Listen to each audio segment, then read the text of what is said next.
Hey, Pauline. Hello. Hey, you made it onto the Unbuttoned podcast. I know you've been like begging me to come on this podcast, like texting me, emailing me, calling me, and like it's been a lot to be honest, but like you made it here. Should be There pretty you excited. go. Hello, everyone. Thanks for tuning back into the podcast. I almost lost my breath there.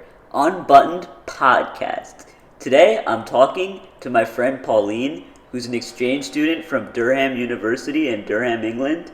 Pauline shares her experience of being at Penn for the year.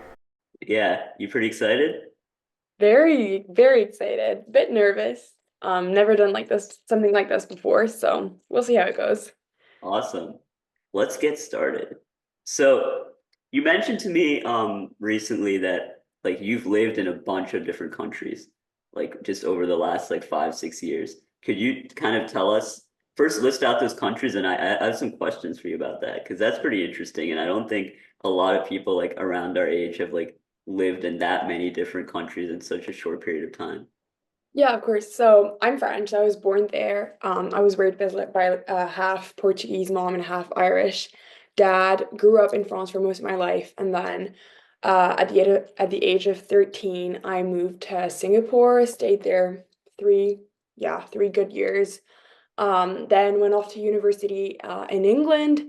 I am now obviously at Penn in the United States of America for the year, and then going back to England. So yeah, France, Singapore, England, and the US in like the past 6 years. Yeah, 5, 6 years, I would say.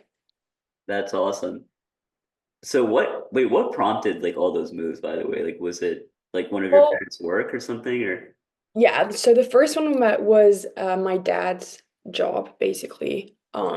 Just the whole family moved to Singapore because he got a great job opportunity there. And my mom always wanted to live abroad. So that was kind of like the destiny coming true. And then from there, I did all my high school there. And I was a bit like, okay, maybe I'm not ready to go back to France just yet. And it's always easier to go abroad from an abroad place, if that makes sense. I was like, oh, I can always go back to France like later on in life. So I decided to go to university abroad. Turned out that was England, um, Durham University up north next to Newcastle. So that was my choice. Like that has nothing to do with my family. And then for my degree, I had a year abroad, and I was hesitating between going back to Asia, like maybe Hong Kong or something. And then actually, my family moved to Washington, D.C. And I was like, oh, maybe I want to be close to them because Hong Kong would be like really far away. So I just decided to like apply to universities in the US and got into Penn. So I was like, okay, I guess that's perfect because obviously it's an amazing university. And so moved here for the year, and then I'm supposed to go back to England to graduate next year. yeah. Are you excited to like go back and get out of here? Or have you been enjoying your time here at Wharton? I'm very torn. I'm very excited to go back and like obviously Durham's like not home, but like I know it really well. It's like a small village and stuff. And like there's lots of things that I really miss. But I loved my European. I loved my year abroad. So right now I'm more sad than anything. It's like my last of everything right now. And no, it's more I'm no, I'm no, I'm really, really gonna miss it. It's like especially because there's lots of people in Durham, so like back at my home university, they're all graduating this year because in England, most degrees are like BBA, so like bachelors, are in 3 years, not four. So that's what makes it quite sad is that when I go back, most of my friend will be gone. Yeah. Oh man. But yeah, that's probably rough, but like everybody goes their own separate ways after college. Yeah. But yeah, I'm sure you'll be able to stay in touch with them hopefully. Um, No, definitely. but like okay. So I guess like in these like past like 5, 6 years, like how would you say like it all stacks up? Like people in like Singapore or like United Kingdom, US and like France, like, and when I say people, I mean like more younger people around like our age group Yeah. vicinity. Do you think people like overall are pretty much the same? Like we all kind of generally, I know some people are different, but like we all generally have the same like desires and wants and goals and things, like regardless of like what country we're in, or do you think it's still like the different cultures like kind of tailor what our goals and dreams and hopes are? Or do you think overall like young I think kind I of think we have more in common than things like dead that separate? divide us, if that makes sense. Like we Yeah, have way more in common than like, yeah, we have a lot of things in common. Like usually we really like to focus on like our differences. We have more in common than our differences, if that makes sense. However, none of those experiences have been the same. Like as in an everyday life, massive differences in like cultures and like the way people see life and like the way they behave. Like no, maybe not they behave, but like their routine, I would say, is like definitely not the same depending on the country. Um, Obviously Singapore was very, very different. And I would say there's more in common between Singapore and the US than France and the US sometimes for a lot of stuff, which was quite a surprise because I expected something to be like the US to be more like closer to Europe than Singapore. Um, but then obviously like as humans, like I just think that like there's more stuff that could bring us together than the yeah. And probably more the same among like younger people today, right? Because we're all like watching the same reels, we're all like ingesting the same yeah. media, so a lot of things are similar. Would you say like the some of the slang, like we have like terms that are even like Penn and Philly specific, but like also just like terms in like the US. Like, is there any like terms or like slang in like other countries that you think people like listening to this podcast like probably wouldn't know, or is it all kind Oh of my God. like I feel like is Definitely. there something like in Singapore that like people say that like you don't really hear here? Well, in Singapore, there's like Singlish, so it's like English, like Singaporean English. Well, I'm not a pro in that, but there's so many like little like they okay, the most basic thing about Singlish is that you say la at the end of like at the end of like sentences. Yeah, So it's like yeah, can la, or like can. Like sometimes if it's just like a one word sentence that just said the word twice. Um, and then like I guess there's a bunch of other stuff. Like right now on the spot, like I know when I'm there, I'm like, oh my God, there's this and there's that. I haven't thought about it in a long time, to be honest. Um, no, but yeah, there's definitely slang in every single country. Even coming from like England to the US, both English speaking countries, different languages. Like um, there's so many words that when you're in England, they make fun of you if because I learned American English in school and then obviously went to the UK to study. And so they were making fun of me because like my turns of phrases, like sometimes my word choices were like very American. Then after spending like over 2 years there, completely like turned British, like would automatically like say the British sentences and like even had like a little bit of a British accent that rubbed off on me. And then came here, was mocked for like saying like certain expressions and stuff that were like really, really British, especially because I was French, so it was like really weird. And I got really confused because I was used to hearing like British accent and I was like American accent. And obviously it was a bit of like a mix of like what the hell am I saying? Like I don't really understand what's coming out of my mouth and stuff like that. So I would say I've switched back to like American English. However, it has been said to me that sometimes if I have a few drinks in me, I'll just get those British expressions like back out. Um, so yeah. yeah. Like okay. So I was kind of hoping for you to give us some like specific examples. Do you have like a or do you have any words that like come to mind like that would okay? So Well, like Singapore, like you said, they add like law. Is it just like they'll take a word that we use here and like add law to it? I Would don't that know, I think it's more like normal words, like it's like regular words. any got it? And then like yeah, I feel like I can imagine like in like the UK just be like I don't know, like if you're drunk, you'd be like, oh, like bloody hell, I'm so knackered right now, like some shit like that. Yeah, or like, and even the worst was in England. We were like we were gonna go out that night, and I was with friends. We were having dinner. It was still like early on. It was my first year there, and I was like, oh, I don't know what pants to wear tonight. Like, pants Oh, does not mean trousers in England. It means like underwear. And so tons of people around me obviously like knew them. We were friends, but like we were not that close yet. And they were so confused. Like yeah, they that's kind of like TMI. Like, I want like what are you saying right now? And I was like, yeah, I don't know what pants. I mean, I guess I have these like best colors. And they were like what are you like and usually like especially between girls, like you really give an opinion of like, oh, like send it to me or like, oh, maybe this.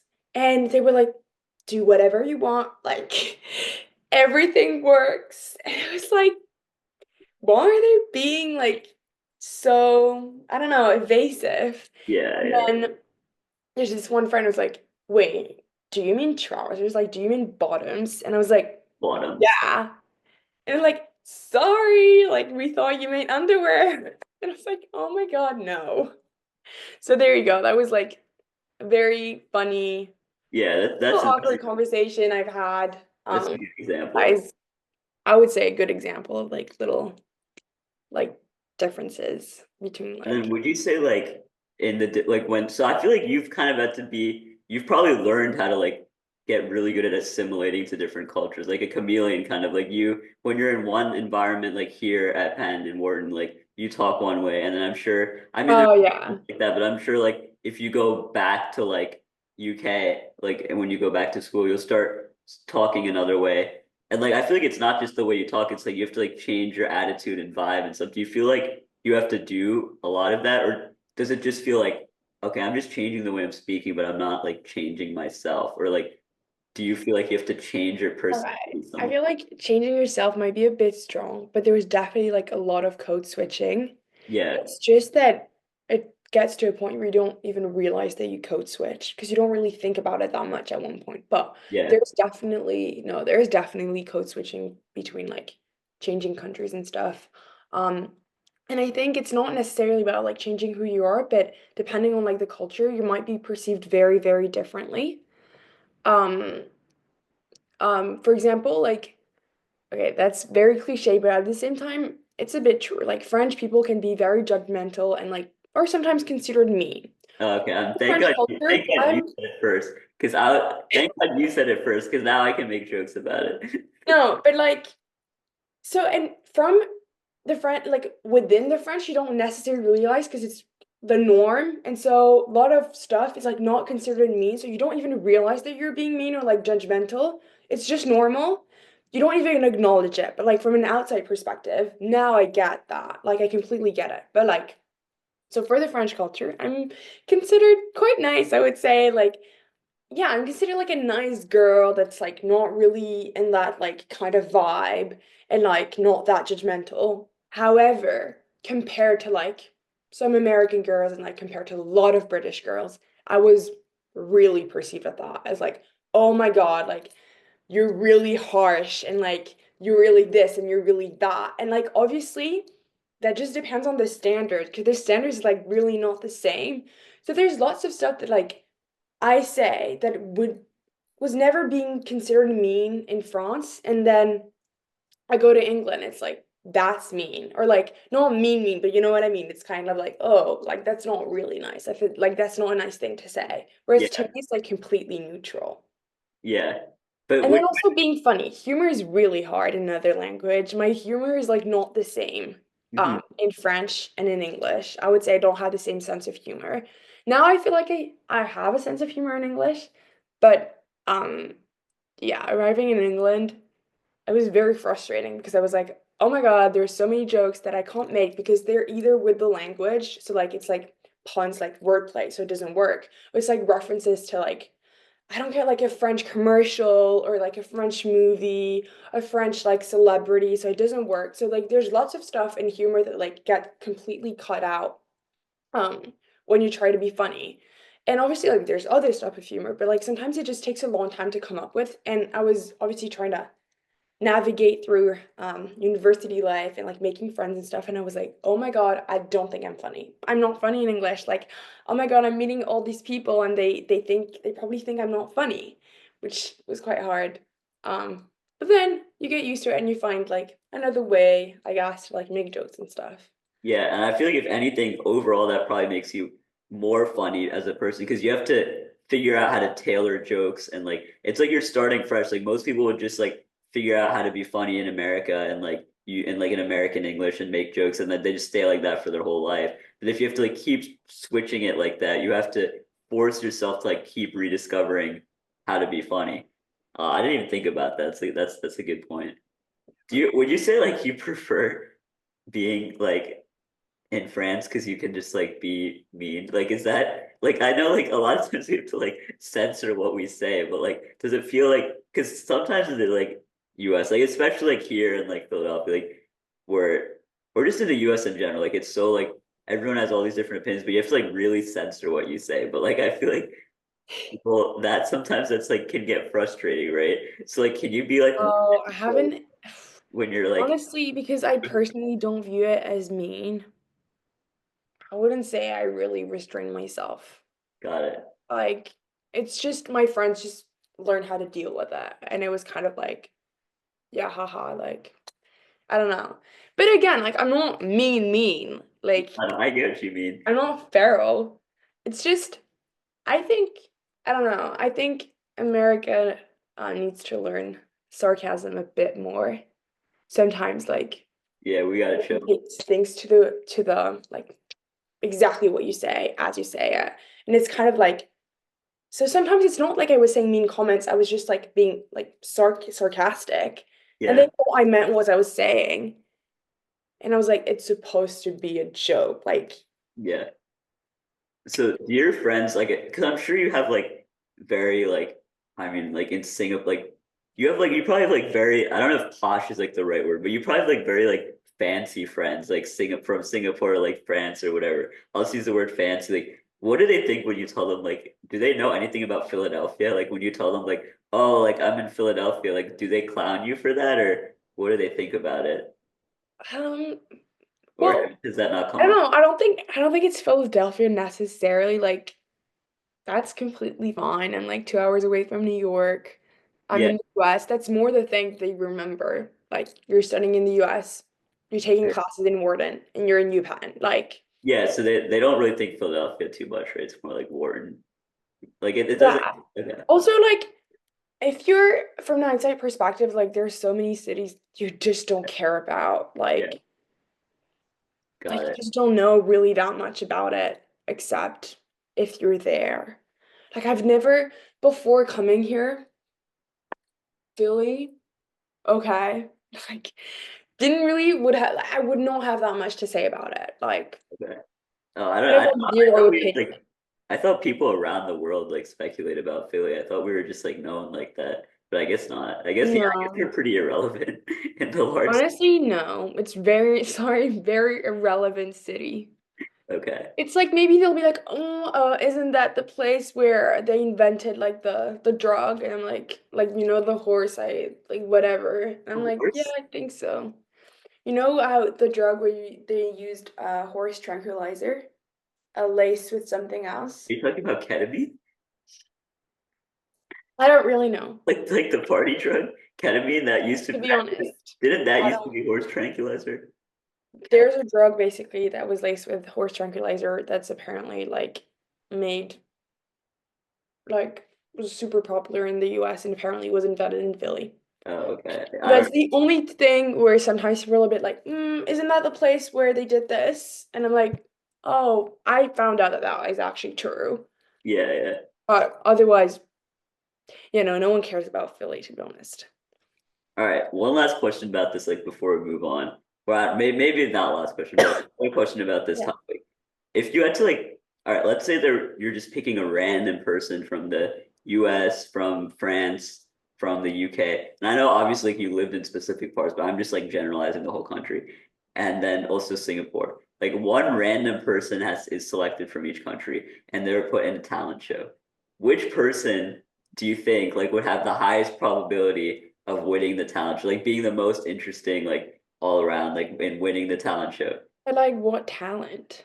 Okay, I guess just like I didn't even think about that, like what talent, but like Because I feel like it let's really depends. Like just say also like someone from Singapore, like Singapore, I feel like is a separate case because it's so international. It's like a multicultural hub. Like it's actually a crazy. party. And Yeah, like actual Singaporeans, I mean, it's not that there's not that many, there is. It's just that yeah, that's not like what you expect. I don't think Singaporean themselves and like being surrounded by Singaporean is like actually representative of my experience there, to be honest. All right, how about I just like pick random different categories and then you just tell me what like all right, Okay. let's say it's like But fashion. from Singapore, a Singaporean, like a proper Singaporean. Okay, yeah, that's what I mean then. Let's say like okay, fashion. Like who is gonna be the drippiest like out of these countries if you had Oh to pick? no, okay, that's very fashion is very easy. It's French.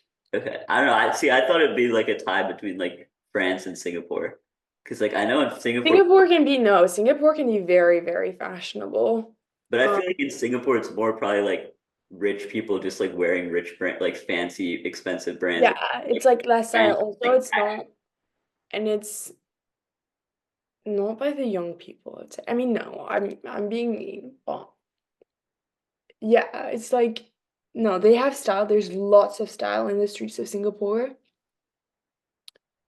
But like you said, it's a lot of like also just people being able to afford luxurious um piece of clothing and like shoes and bags.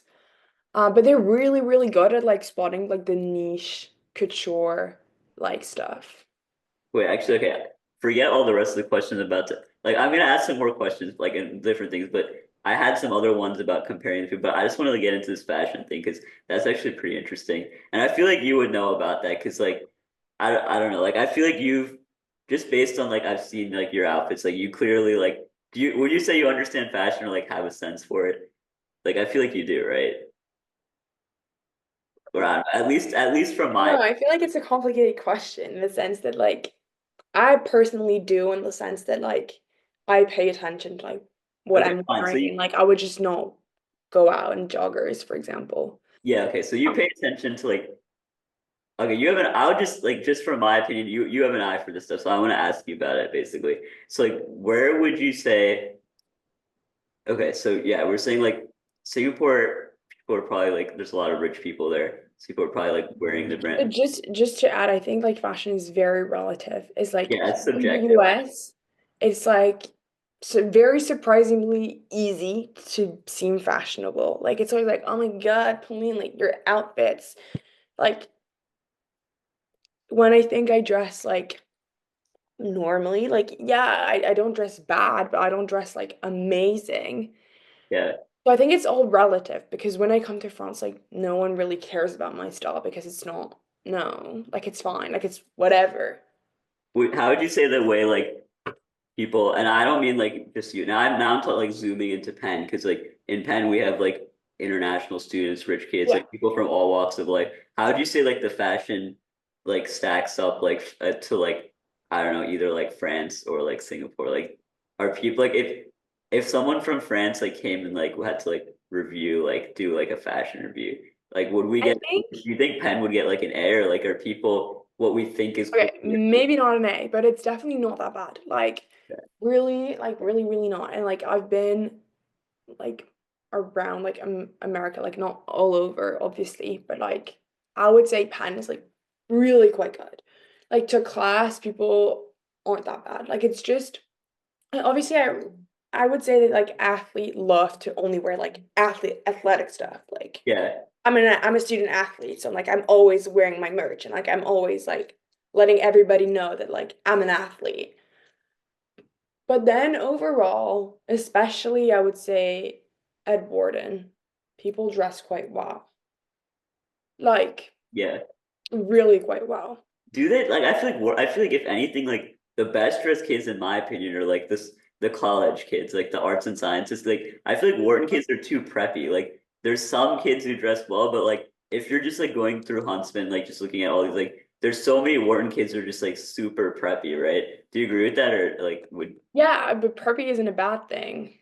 okay, but like I feel like preppy is like a little less like original, right? Because preppy is just like Yeah, but you I don't know. follow like I'd rather have someone dress preppy than a slag. what is I don't even know that term. Did you say A slag, like a just like hobo, terribly dressed for oh like bad. so like someone in the engineering school, you mean? Yeah, or just like I don't know, like just like no style of like Yeah. style like n sweatshirt Yeah. and like a t-shirt, like nothing, like You no see, no effort. Like obviously fashion is about like creativity and stuff like that, but yeah. like in everyday life, what counts is that how good you look. And like I don't really care if it's not that original as long as like it's clean, it's like you know what I mean. Yeah. Okay. But I okay, also like I bet like in Durham like people dress worse, right? Like In Durham, yeah, like do people just wear like yeah. sweatpants like joggers and wait, what do they call it? It's like a sweater, a joggers and jumpers. Like is that like pretty common there? Yeah, but like just as much as here. Okay, man, Or I guess even when I more. say jumper, I mean like just like a like I mean like sweatpants and like a hoodie. Like what like would you say it's just the same as here, or would you say like more people dress like that there? Oh no, more here. More here. Okay, so people dress better there, like in at your old school. Oh, well, it's not because you don't wear like sweat sets that you're dressed well. I would say they dress not great, but in a very different way. And like some of them dress like really well. But then and then it also depends if you're talking about the students or um like Northern England people because it's very different styles. Got it. Got it. Okay. All right. Segueing to something else. So you mentioned like student athletes. That's a good way. So to go and transition into the next topic. So yeah. So you're an athlete at Penn. You're on the Well, actually, let's just start from the beginning. I don't. I think you told me that I might be completely wrong, but did you tell me that you started off like with swimming or some other sport, and then Ah, right? yeah, I'm not here at all. But originally, I was a swimmer. I was swimming for my high school team. So competitively swimming, loved it. Then moved to England, way too cold to swim. I really didn't like it. I tried. I was like, not for me. And here, obviously, you can't just join like the swimming team. Like it just doesn't happen like that because like you need to be selecting and da da da da. And so I was looking to get into a team where they would like just accept you because I'm on exchange here, so it's just a bit different. Hmm. And the sailing team was like, "Oh, we accept like walk-on members." So I was like, "Perfect. I'll just join the sailing team." Okay, when I joined, I didn't realize it was going to be that intense because it turns out it's like almost like 20 hours a week. Be at the gym at like 6:45. So very like, but I love it because I'm getting the American experience. I feel like. So yeah, I'm on the sailing team. So what's okay? So had you never you never done anything like sailing related before this? This was like your first experience. No, I mean I sailed once before, loved it. Always wanted to sail. Always like that was really something that I've always wanted to know how to do. My dad sails really, really well. So I've always wanted to like learn it and I know he's always been like quite sad that none of his kids sail. And I feel like sailing is just not a sport that you can just like pick up on. Like you can't just do it in your room, right? Or like in your garden. Like you have to be in the right city. And then like there's just so many factors that like can prevent you from like learning how to sail. And it's just a huge investment of like time and like a huge choice, especially like as you grow up, because then there's internships and like you want to see your friends during the summer and it's kind of like, okay, when do I actually take the time to do this? So, when the opportunity presented itself to just join the sailing team, I was like, yep, I'm there. Um, and then the coach was like, if you commit yourself to like coming to every single training, show up at the gym, show up at the meetings, you're in the team. So I was like, perfect.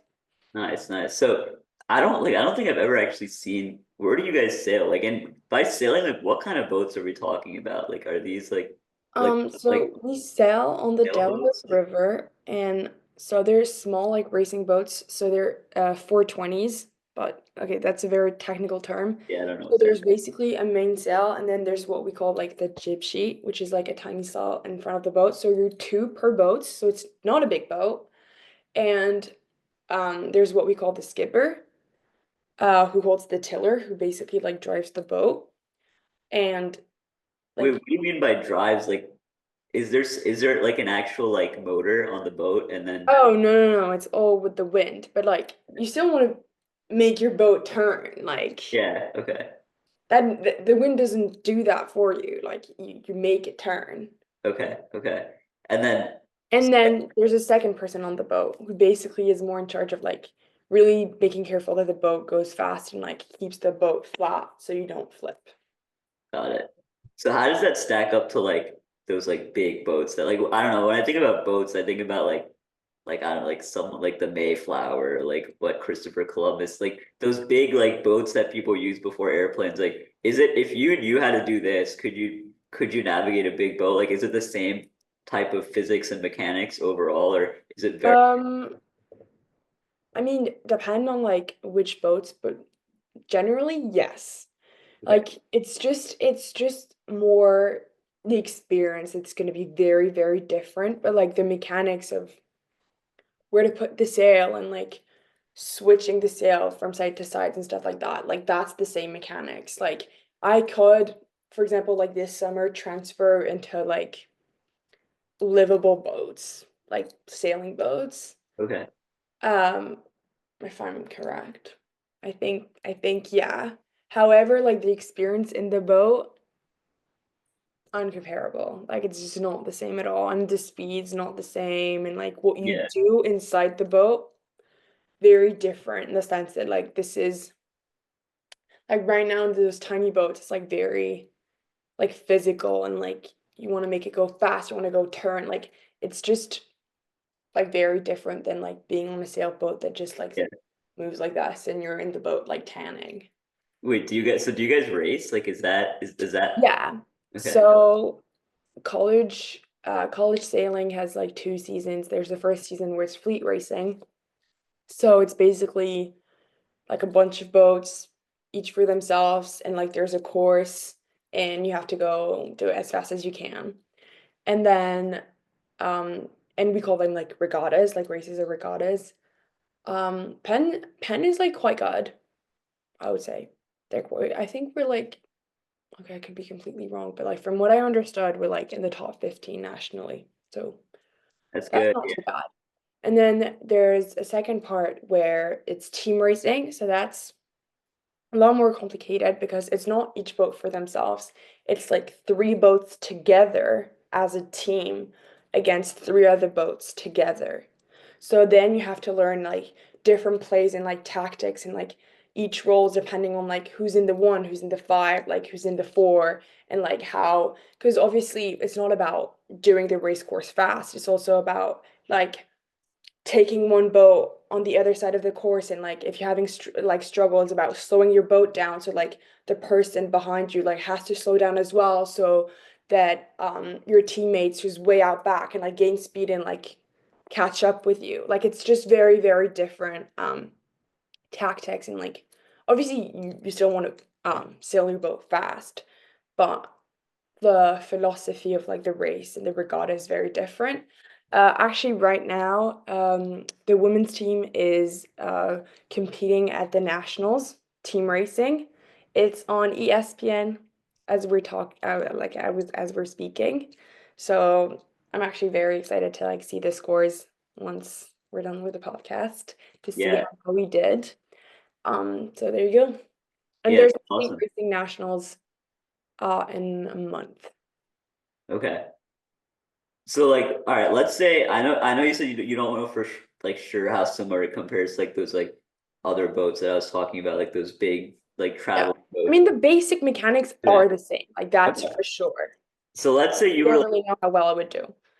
let's say you were had to like sail across like an ocean. Like you had food and everything, like all the necessary things for survival, but you're on a boat, right? And you need to like sail from here to like India or something. Like what Yeah. basically like what Christopher Columbus like failed to do. You have to sail from here to like India all by yourself. Like you have survival like type things, but do you think you could do it on a boat? Like would you be able to manage like the navigation of that? Like on a big boat Yeah. by myself. Yeah, like yeah. Well, if the boat's too big just to start with, I can't low-key be by myself, I think. Okay, fine. It's like a boat that's like the right size if one person is manning it. Um, as of right now, I would be concerned for my life, but it's definitely doable. I know people on the team who are so amazing. They would make it. Yeah, they would definitely be able to do it. I just I just think that like because this is like more like racing and regattas, it's just a bit different of a mindset, if that makes Yeah. sense. Why do you think there's the expression cursing like a sailor? Like, is it just because it's like so stressful, like dealing with all this, like the mast and this and that, or like, and you just like you feel like cursing because you're just like so pissed off, or like, you guys have like your own special curse words? Like, do you know what the deal is with that? Not really. I haven't really thought about it, to be honest. For example, we do not have that expression in France. So in French, You don't have a what? that expression, there's no equivalent of it in French. Okay, So I never really that's thought like about it. I I mean the coach swears a lot, to be fair, but I wouldn't say it's necessarily like I would say men's soccer, they swear a lot. yeah. Well, I don't know. It must have come from somewhere because that's a Yeah, no, definitely. expression I here. feel like at that time it was just very different in the sense that maybe because they were not in society all the time, Yeah, they were very different, like the way they were talking, like swearing a lot compared to like the rest, but yeah. yeah, probably No, like back then you could get like scurvy or like whatever that is, and like you had to like walk the plank and stuff. It's like probably way more stressful than now. Uh, okay, cool. I think that those were like all my. Is there anything else like you feel like people need to know about sailing? That those were my main questions, but I feel like Oh, it's super fun. I know people don't really think about it, especially as a sport, because the first idea of like sailing is just being on a holiday. But like it's amazing. It's a great sport. It's way more physical than you would think. Like I needed to build a lot of muscles that I didn't know I would need to. Um, but yeah, try it if you can, and it's so much fun. that's cool. And when can is there any like upcoming things people can watch like for the so wait, is there there's a separate women's and men's or is there just like a women's? Okay, there's women's and then there's co-ed, so a mix of women and men. Okay. Why is there not just like a men's one? Do you know? Not really. Well, low-key, there's more women right now in college sailing than there are men. So, for example, Penn sailing, we would not have enough men to like have a proper men team. Got it. That's interesting.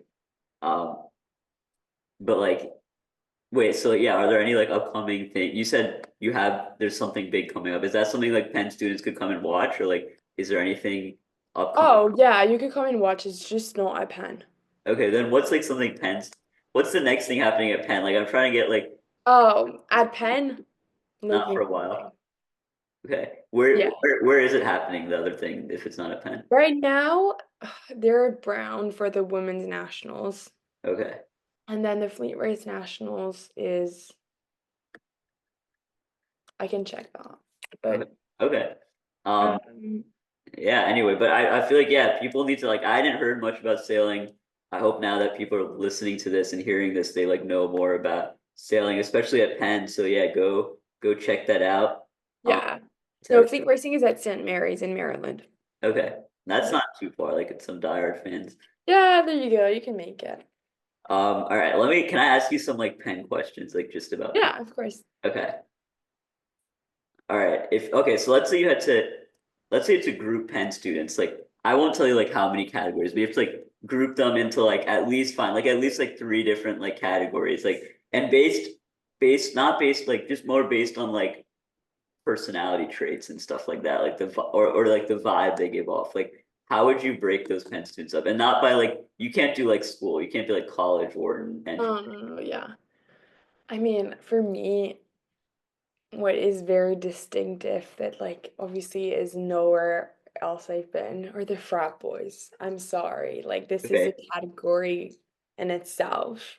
Is I there no never like frat? realized how like sometimes movies or even like reels that's supposed to like mock the frat boys are actually on point. Like it's a thing, like it's a real thing that I think is very, very funny because they act like frat boy in a very stereotypical way, but very seriously. Like straight up, that's them. Yeah. Um, I mean, so because it's not an act. Like that's who they are. yeah. Or like maybe at first it's an act, but then like they use those expressions like just have a way of like behaving that's like completely natural to them, and I'm just like, Have you okay, been to a lot like of frat events this year? Like your year at Penn? Like have you experienced a lot? Like all the dartying and everything else? yeah, I've definitely like experienced Greek life. I think it would be stupid to like come to the US and not have the Yeah. experience. Like, Do you have any interesting stories that like you can tell us without like being maybe putting not on your the top of my head, okay. but yeah, I don't know. Okay, cool. But so okay, so you got to experience it. All right, going back to the question though, so that's one group. Yeah, so I was gonna say then another categories would be the night owls. Like there's just people here that never sleep. They live at night. They like that kind of like also goes into another category of like the grinders. Like you will never see them out. They're so, so busy, always working, always having project parts of so many like clubs. So they have so many things to like to do, so many meetings, so many things to prep for, so much, so much, so much work. It's like they're never, never done with work. And I don't even know how they have like time to sleep. And it low-key looks like they're not sleeping. Yeah. Do you feel like they're enjoying the college experience or I don't know. I would not personally. Um, some of them, yeah, some of them, no. I don't really know. yeah? Um, And then another category. I mean,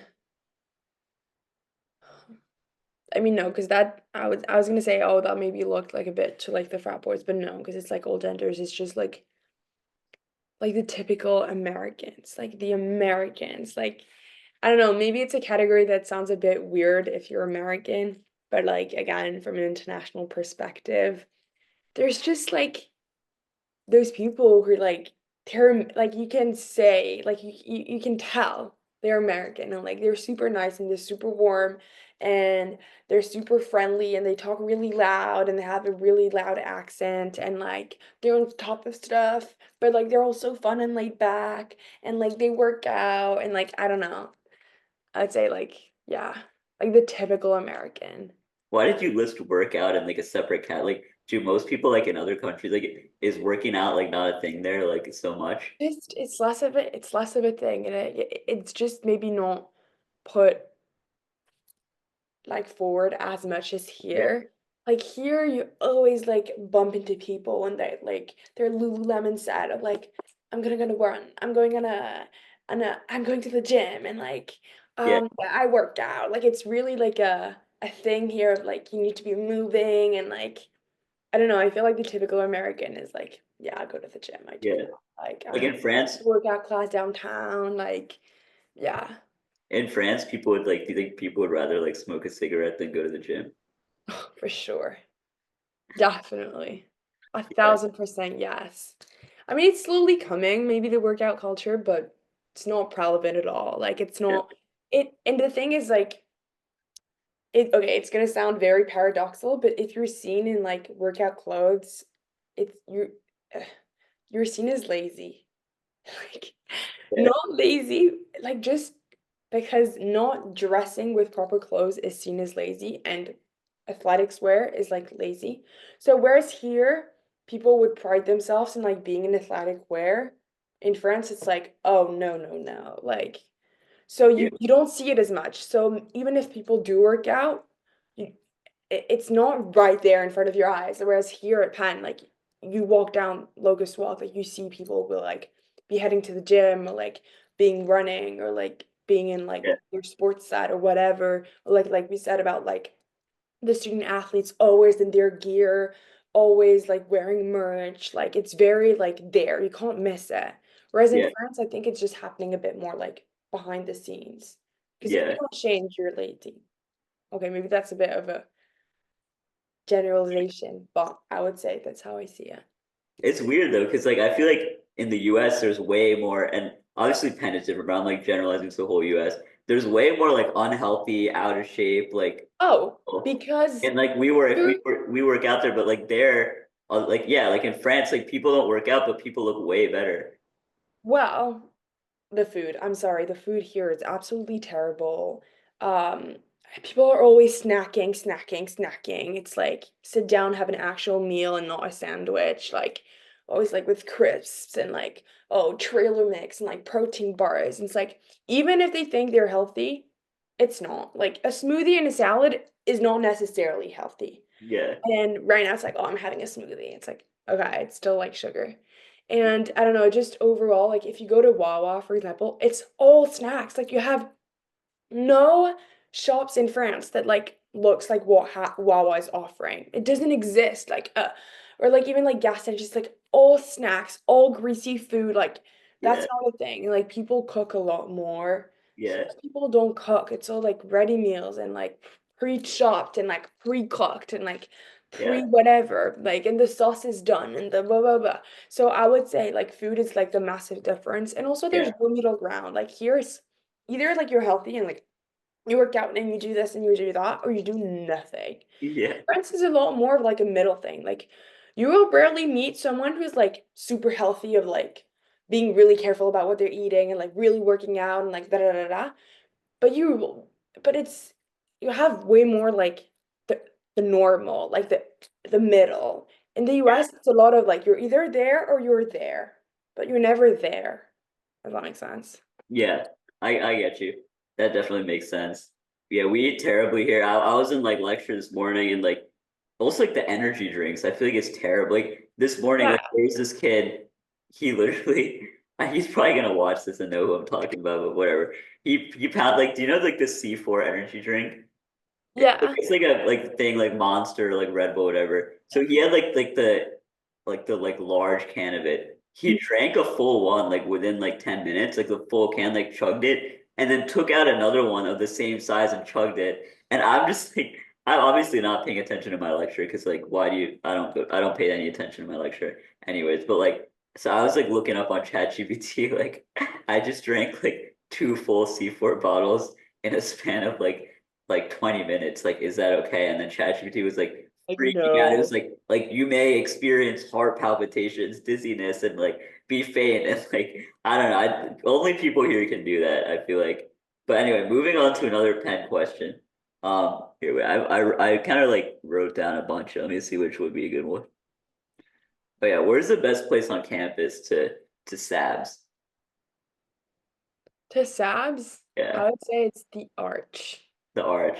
Okay, what do you have to say about arch people? Like, all right, like let's say like someone's sitting like on one of those tables, like right by the arch. Like it's a nice day out. Like they have like their sunglasses on. Like they're talking about like some topic. Like I don't know, like some party they have to go to in the evening. Like they'll and they use like the typical like Sabsing vernacular.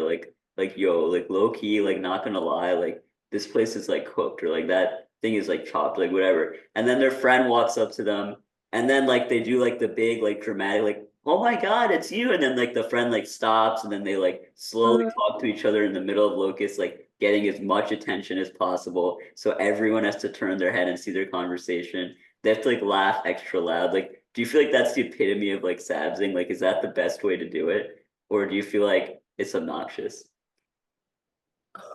okay, that's a hard question. I don't know. I just think I don't know. I depends like exactly like how you do it and the people like I don't know. I just And what's in your opinion, what's the best way to Sabs? Just like look really good so like people notice you, or like what's the way to do it, or just like not be noticed and like pay more attention to like the like seeing rather than the be seeing part. oh yeah, it's that's I would say that's definitely more it. Like you just see your friends. There's I mean, it's a cliche, but it's not a cliche of like all our tables are always like outside like cafes and stuff. You just sit down, you have a glass of like a little, depending on the time of day, a little coffee, a little glass of wine, or smoke cigarette outside, and like you talk and you look. Yeah. That's Is more that a thing though? I and don't see anyone like not really about being loud. I don't see people smoking cigs on Locust. What? Did you say smoke a cigarette? Like I don't see people like smoking cigs on Locust. Oh, I'm just saying. I thought you asked about No, just in general. like how what is the Sabzi behavior in Okay, France? that's all right. That's yeah, that's pretty Sabs-esque. Um, yeah, okay. So the arch. Are there any? You think there's any like hidden gems that people don't know about? I mean, it's not a hidden gem, but I would say the rooftop lounges of the high rises are so underrated. They're so much better than the library. I hate the like Van Pelt with their tiny, tiny windows where you feel completely like you're in prison. I hate that. Like I need light. I need like space. Yeah, So I feel like also they're open to everyone. Obviously, you could just take the elevator up. yeah, Yeah. I mean, I don't know if that's the actual hidden gem, but like I would say to me is one of like the underrated spots of yeah. campus. No, those are definitely good spots. And like any the few times I've been there, it's like usually like so empty, and I'm like just surprised why. Yeah, I mean, no, there's always people there, but it's never like busy. Like I've never Yeah, gone it's up like and being pretty. like, oh, I have to go down. There's no spots for me. Yeah, same. All right, here's another question. This okay, I this kind of just applies to like people not paying attention in lecture in general, but like this is like what I've observed, right? At least like many times recently. Like, why do you think so many girls, right, get all dressed up and ready and go to class just to not listen to a single thing the lecturer is saying and be on New York Times like mini games the entire time? Like, why do you, and I Oh, guess this applies to guys too, but like girls specifically, like, why do you think they take all the time to do that? And then not pay attention and just be on New York Times. And like, why New York Times? Like, what's with that? so the one New York Times specifically, I don't really know. I think it's kind of like you're doing something else, like you're having fun, but it's not like zero neurons like needed. So you kind of feel like you're still doing something that's like, you know, a a Yeah, little intellectual. Like you feel like your brain is working. but So why come to and lecture? then Yeah, like, why getting not all just? ready to go to a class, I don't think you get ready for the class. So it kind of like has no correlations to like just why go through all of that just not to listen because you're going through all of that has nothing to do with just going to class. Got it. But why come to the lecture then? Why not just like do it at the arch or something? Oh, one, good conscience. Second, if you're at the Arch, you wouldn't play New York games for no reason. I mean, maybe sometimes. And also, like, besides good conscience, like, you always have that reassurance of, like, if there's actually something important that's being said for, like, an exam, like, a little something, or, like, you can always make the choice of, like, wait, let me listen for a sec. I don't know. Yeah, no, that I guess that I'm makes a sense. big fan of Sudokus personally. Yeah. Oh, you're one of those girls. Yeah. I Okay. mean, depends on classes. There's also like more than I thought classes where the teachers are like, no technologies allowed.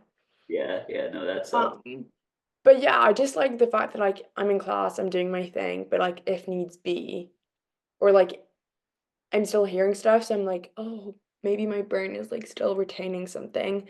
And like even like out of my ear, I'm like, oh, she's saying something that like low-key sounds interesting, or like might help me on the exam. Like if she straight up is saying something about or like he, she, I don't know, um, about the assignment, I can be like, okay, let me lock in for a sec and like write this down.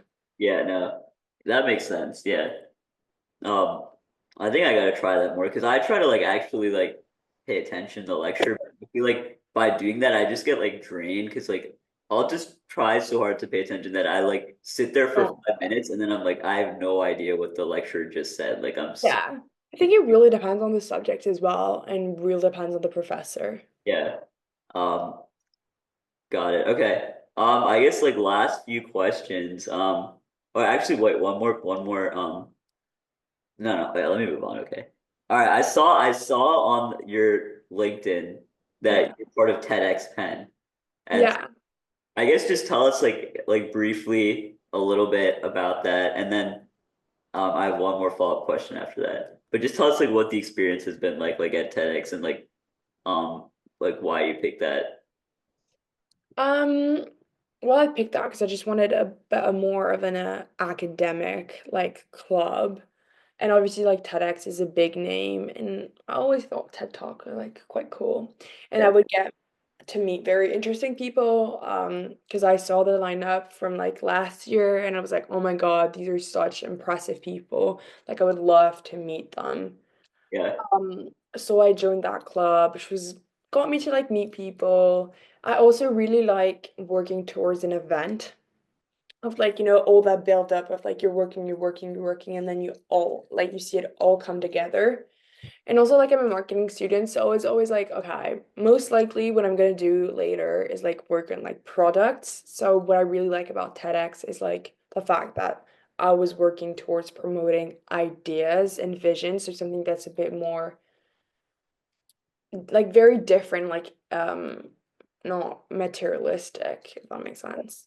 no, that's cool. You know, I've had a good experience with like the whole pet TEDx vibe too. I didn't do that Penn, but I actually gave a TEDx talk last summer. Oh, really? Yeah, I'll send it to you. But if you had to give a TEDx talk, like let's say like you just selected and like you didn't really have prep time, it's just based on something you kind of already know about and are passionate about, what would you give it on?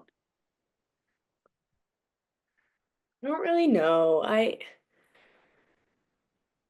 depends on the vibes of the TEDx because I feel like they always have like themes. Okay, yeah, but let's say it's like anything, like you can give any talk, like the theme is just open, like anything that's like TEDx-esque or whatever. I could give one about like traveling. Like I could actually give one about like code switching and like Yeah, that's super interesting. Okay. navigating like different cultures. Like I would say it's really interesting to see how you can change yourself. Like you can change lots of stuff without changing yourself and like still being you without damaging like your core values and still recognizing yourself. Um, Basically managing to fit in without ever feeling like you lost yourself. I would say that's quite interesting. Yeah, that is a I would pretty say that's one of my strengths. Like I would say that's something I would be comfortable talking about. But then there's so many things that like I would find like fun to talk about on TEDx. I don't know. But yeah, I would say most likely that. good answer.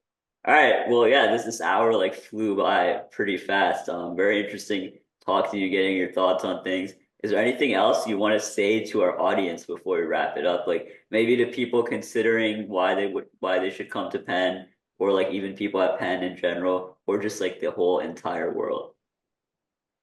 I think I think coming to Penn is a really good decision just because it gives you so many keys and like so many opportunities for your future.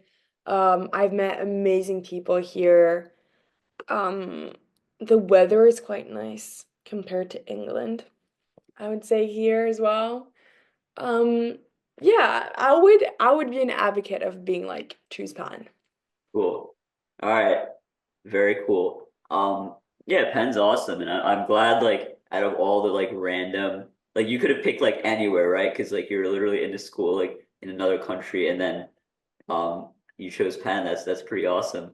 It's good that you came here and got to experience it. Trying to think, do I have any last question? No, I think I pretty much asked everything. Yeah, I guess my last question was like, what was your experience like on this podcast? And if you had to Oh. give me like you can be mean, like just go full on French for this. Like if you had to give me like one piece of advice on how I could improve, what would you say? Oh my God. Okay, no, my experience been fun. Um, it's not as hard as I thought it would be, It's not as what? as hard as I thought it would be. In the sense that in the end, because you ask questions about myself, like I know Yeah, myself, so I and have people stuff love to talking about say. this. Um, yeah, and then one piece of advice. Um, I don't know. It's hard on top of my head.